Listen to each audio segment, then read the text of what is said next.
In that we look back, and the moment we look back, I close my eyes and I'm seeing the scene right now. What you're going to hear in the next few minutes, it happened to me a while ago with some friends, and it's something we talk about every time we get together, because without a doubt, it impacted us a lot. I didn't share it before because I wanted to consult with them beforehand and have their approval. On one hand, this was around 2009 in the winter, during the university break. It was in Uruguay, in the department of La Valleja. I say department like you, it would be a province like that. I'm not going to give more details because on one hand, I have the approval of my colleagues, but not everyone else, and I don't want to compromise anyone.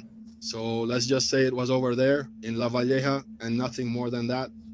As I was telling you, we were young teenagers and we were part of a fieldwork for the faculty, which involved making a series of tours through some rural establishments. And there were 3 of us in the van at that time. Do you know why I say this experience is so important to me? Because it was the one that made me make that famous click, where I radically changed my way of thinking about these kinds of issues. Imagine that at 20 years old, you think you're taking the world by storm. You don't question a lot of things. You're much more impulsive. Although I, for the most part, have always been an extremely rational person, very linear, very empirical. Therefore, at those times, I did not take these stories seriously. I never mocked, that much is clear, but I always had a lot of doubts, looking for explanations, even if there weren't any. This way of seeing things changed on that trip because, as they always say, until it happens to you, you don't believe it. And in this case, for both my friends and me, it was something that literally changed us. The thing was that we were doing this project for college. It was a Saturday afternoon and there were 3 more people in the van, plus my little dog who always went everywhere with me. We were driving on a national route, and from there we had to take a secondary road that was gravel, but in pretty good condition. I should clarify that we didn't have global positioning system or anything like that. We did have cell phones, but they were only good for making calls or sending the occasional text message, nothing more. Something very different from what we are used to today. We hit the road, entered this rural path I mentioned, and by that time night was falling. There were only a few minutes of sunlight left, nothing more. One of my friends needed to pee, so we proposed to stop for a bit, let everyone do their business, including my little dog, and then we would continue calmly. And so we did. We stopped, everyone did their thing, but we see that my other friend walks a few meters away. He stays looking at something among the grass. He looks at us with a tone, one might say, mocking, and begins to urinate in that exact spot. Then he calls us, and when we go, we realize that, as a joke, he had urinated on what was a reminder of a deceased person. An old plaque, but without a doubt deserves respect and had the peculiarity that there was a cross. It seemed to be made of wrought iron and was broken in half, because we didn't know. At that moment we got very angry with him, because the reality is that there was no need to do something like that. In fact, there was no joke either, so we didn't fully understand why he had done this. However, he was laughing because he had taken it more as a prank, as an act of rebellion. And looking at it from a distance, one knows that these are things that young people often do without thinking very well. The consequences? After this, we got in the van and continued our journey. In a matter of maybe 5 or 8 kilometers, no more than that, the weather completely changed. It started to get black, and it started a torrential rain. In a matter of 15 minutes, maybe to put it, in the next 15 minutes, a torrential rain that must have lasted another 10, 15 minutes. But impossible. To the point of going practically at a person's pace on top of the truck because the wipers couldn't keep up. You couldn't even see. It was no coincidence. We didn't find it strange. By then, it was practically dark. We were in the middle, that's a zone of hills. We were in the middle of the hills. There was no phone signal, there was nothing. There was nothing because there is nothing there. What little there is with hills is lost. Here I go with this to the next thing. As soon as the torrential rain dissipates, it lasted about 15 minutes. It's not that it cleared up completely, but that intense darkness that had covered us did go away. We returned to a more normal pace, within what it is to travel on a dirt road, of course, and something happened that gives me chills right now as I'm telling you about it.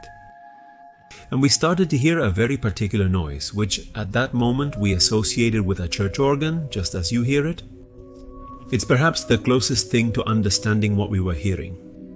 But the detail of this sound was as if it were a melody with a lot of presence.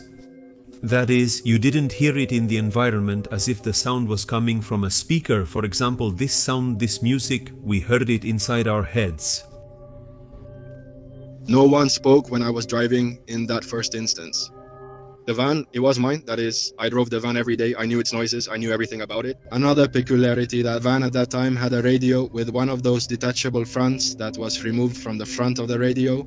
I had the bad luck that a while ago someone had stolen the front of the radio, so the van did not have a working radio. Without the front, it couldn't be turned on or anything, let alone tune into anything. Clearly, there was no radio, no functional cell phones. That sound came on, it arrived while driving. The person who was to my right said nothing, it remained. A moment passed. Within a few minutes, maybe a minute or 2 minutes later, exactly the same situation. It heard the sound, a sound like it was, again, a melody from a keyboard. Nobody said anything until the person next to me looks at me and asks, "Is it you? What is that?" I tell him, "No, it's not me. Nor do I know what that is. Did you hear it?" Yes, he tells me it's like he hears a little piano, and I do too. Yeah, the first thing we did was look at the radio. There were no automatic movements that one makes. Knowing that there was no radio, we looked at the whole of the radio. The radio was ruled out. Next, we grabbed the phones. There was no way that any phone was making any sound. And the phones we had were quite old. They weren't with melodies or such elaborate things. They were much more basic. Having ruled out the phone issue, we were quite scared. We said, well, it must be the friend who is sitting in the back. At that point, we looked back, and the moment we look back, I close my eyes and I'm seeing the scene. At this moment, my other friend, who was sitting in the middle in the back, was holding onto the headrests, one in each hand, white as a sheet, with a tremendously scared face.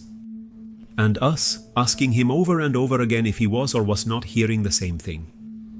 The only thing he kept repeating was, "Enough, enough. If you're messing with me, please stop, because this is not funny."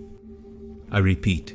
He had a look of panic that confirmed to us that obviously he was not joking, and that the fear he had completely overwhelmed him. He could hardly speak. The thing is, this was like the main course, because something else happened that made us understand a little better everything that was going on. We continued on our way without stopping for a single second. Can you imagine? We arrived at our destination, which was a rural establishment. We were doing the things we needed to do, and from there we left directly as we were not allowed to sleep. It would have been about 9:15 at night.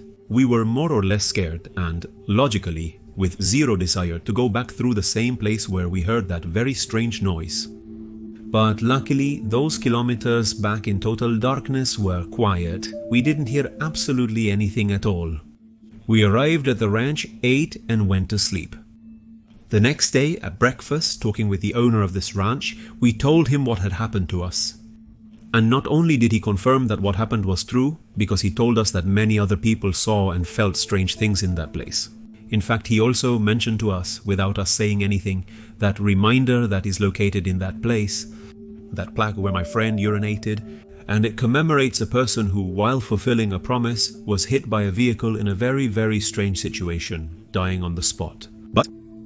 But not only that, he asked us also something that shook us. He asked us if we had heard anything. when he said that, the three of us froze, and we had to come clean about the situation. And he says, yes, this is very common here in this city. You are neither the first nor the second. This happens too. There are people who manage to see him walking, and when he stops, he disappears, or yes, they hear a violin, a piano. This person was a very well-known musician around these parts. And yes, this has been around for many years, and similar situations have been discussed for many years. We had no idea about that. We had never heard it before. In fact, it was the first time we were on those roads, on those sides, and they were places that were quite remote. Let's say that simply the people who needed to move to such a place passed by. It was not a place, it was the opposite of a well-traveled commercial or touristic route. And that completely changed my mind. The action was not just by me, but by the entire group. The issue of provoking, even disrespecting, had its response, which I understand that these issues can never be discredited, nor disrespected, nor anything like that. I have it very clear, in fact, I always did, but since that time even more so. Believe it or not, it happened to us. I didn't hear about it, see it, or read about it. It actually happened to us. I think one can understand the situation when someone tells it, but only internally one assimilates things in a totally different way when it happens to them.